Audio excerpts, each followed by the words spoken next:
অনেক দিন আগের কথা।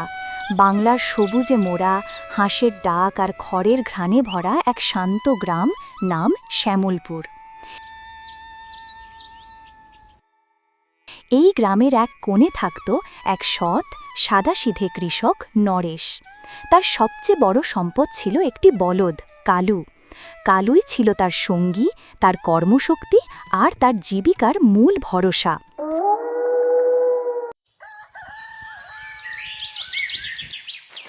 প্রতিদিন ভোরবেলা নরেশ মাঠে যাওয়ার আগে কালুর মাথায় হাত বুলিয়ে বলতো, এই কালু, আয় শোন, তাড়াতাড়ি ঘাস খেয়ে নে রে, আজ আমাদের অনেক কাজ বাকি, তোকে ছাড়া আমার একদমই কিছুই চলে না।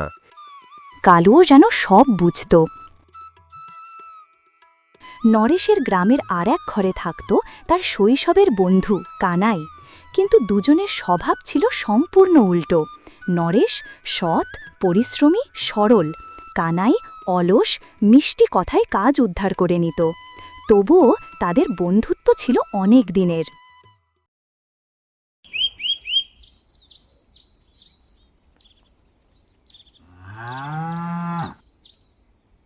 একদিন সকালে খেতে লাঙল দিতে দিতে নরেশ দেখল কানাই তার দিকে চলে আসছে।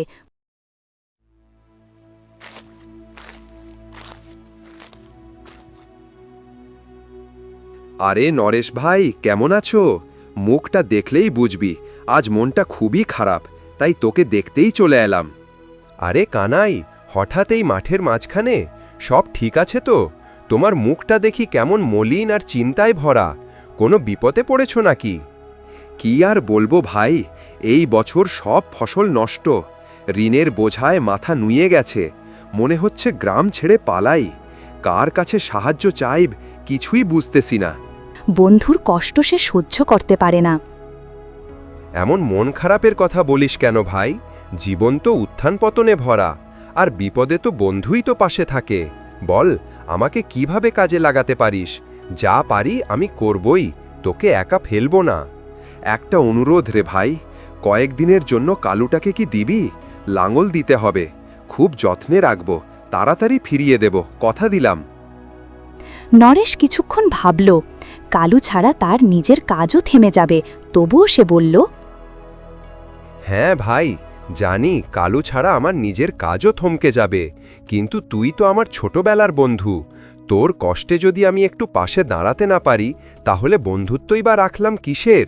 ঠিক আছে, তুই কালুকে নিয়ে যা, যত্নে রাখিস, এটাই শুধু চাই, আর দরকার হলে লজ্জা না করে আমাকে বলবি। কিন্তু কানাইয়ের মনে তখন অন্য খেলা।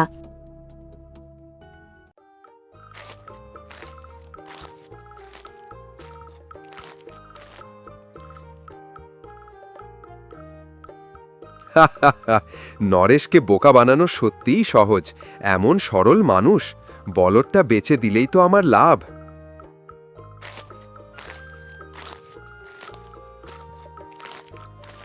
এভাবেই কানাই কালুকে একজন ধনী ব্যবসায়ীর কাছে বিক্রি করে দেয়।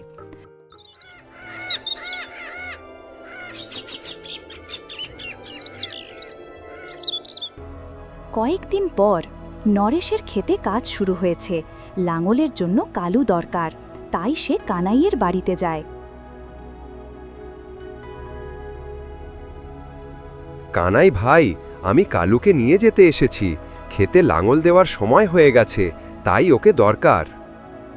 কানাই অভিনয় করে মুখ কুঁচকে বলল, ওহ নরেশ, কালুটার শরীরটা ভালো নেই রে, একটু কাশছে, আর একটু ভালো হোক তখন দিয়ে দেব।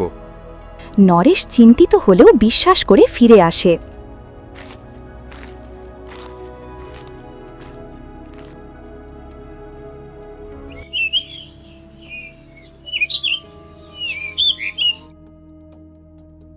আরও কয়েকদিন কেটে যায়। নরেশ আবার কানাইয়ের বাড়ি যায়।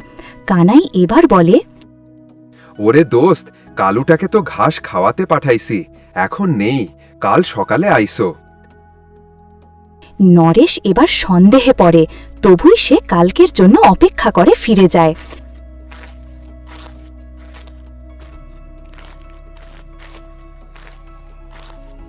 নরেশ বাড়ি ফেরার পথে এক বৃদ্ধ লোক ডেকে বলেন, এই বাবা নরেশ, একটু দাঁড়াও। তোমাকে প্রতিদিন কানাইয়ের বাড়িতে যেতে দেখি, কিন্তু তুমি কি জানো সে তোমার কালুটাকে অনেক আগেই বিক্রি করে দিয়েছে? বাবা, আমি তো তাকে নিজের ভাইয়ের মতো মনে করতাম। সে কি করে আমার এত বিশ্বাস ভাঙল? কালুর মতো আমার একমাত্র ভরসাটাকে সে বিক্রি করে দিল। মানুষ এমন লোভে অন্ধ হয়ে যায়, বুঝিনি কখনো। তুমি তাকে বন্ধু ভেবে বিশ্বাস করছো, আর সে লোভে পড়ে তোমার ক্ষতি করেছে। বাবা, দুঃখ পাস না। পৃথিবীতে সব মানুষের মন এক না। কেউ লোভে অন্ধ হয়, কেউ সৎ থাকে। কিন্তু চিন্তা করিস না, একটা উপায় আছে। তুই যা বলবি আমি তোকে সাহায্য করব। শুধু সত্যটা জানাতে চেয়েছি। নরেশ বৃদ্ধকে সব বলে।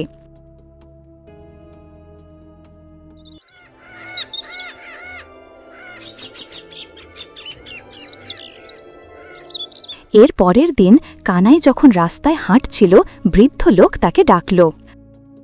এই শোন বাবা কানাই, শুনলাম নরেশের বলদটার কথা। তুমি কি জানো, কালু কোনো সাধারণ বলদ না। ওটা এক সাধু মহাত্মার দান।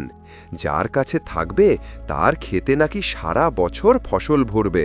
খরা, ঝড়, দুর্ভিক্ষ কিছুতেই ক্ষতি হবে না। কানাই ভয় পেয়ে গেল। কি, সাধুর দান নাকি? যার কাছে থাকবে তার খেতে ফসল ভরবে? ওরে বাপ, আমি তো বেচে দিলাম। এখনই বলদটা ফেরত আনতে হবে।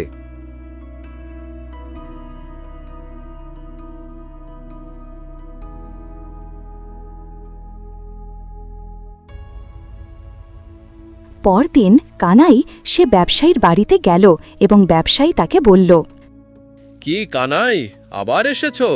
যে বলদটা নিয়েছিলাম ওটা এখন আমার মাঠে খুব কাজ দিচ্ছে। তাই বলো, কি দরকার? দাদা, বলদটা আমাকে ফিরিয়ে দিন, খুব দরকার। ভুল করে বেচে ফেলেছিলাম। প্লিজ একবার সাহায্য করেন। কানাই অনুরোধ করে হাত জোর করে বলতে থাকে, বলদটা ফেরত চাই? এটা কিন্তু এত সহজে দেব না। আমি ভালো দাম দিয়ে এনেছি, আর এখন এর কাজেও খুব লাভ হচ্ছে। আচ্ছা, দিতে পারি, কিন্তু শর্ত আছে। 3 গুণ দাম দিতে হবে। তার কমে বলদ ছাড়ছি না। আচ্ছা দাদা, 3 গুণই দেব, শুধু বলদটা ফেরত দিন। ঠিক আছে, 3 গুণ দিচ্ছ, নিয়ে যাও।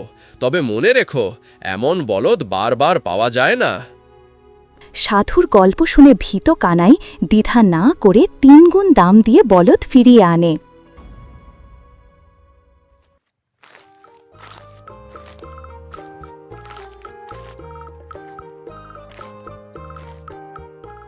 সে কালুটাকে নিয়ে বাড়ি পৌঁছাতেই নরেশ এসে হাজির। আরে কানাই ভাই, মনে হচ্ছে আজ অবশেষে আমার কালুটাকে ফিরে পাচ্ছি। আমি তো ভাবছিলাম এখন বুঝি আর ওকে কখনো দেখতে পাবো না। হ্যাঁ ভাই, ঠিক তাই। আমি তো কালুটাকে তোমার কাছে ফিরিয়ে দিতেই যাচ্ছিলাম, তুমি পথেই পেয়ে গেলে। চল কালু, বাড়ি চলে যাই।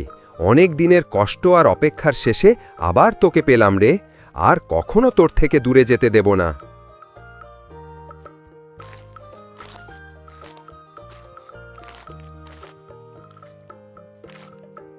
কানাই হতবাক হয়ে দরজায় দাঁড়িয়ে থাকে। তার মুখে একটাই ভাব, লোভের ফলে আমি আজ নিজেরই ক্ষতি করলাম। গল্পের নৈতিক শিক্ষা: লোভ শেষ পর্যন্ত মানুষকে নিজেরই ক্ষতি করে। সত্য আর সৎ মানুষকে কেউ কখনো হারাতে পারে না।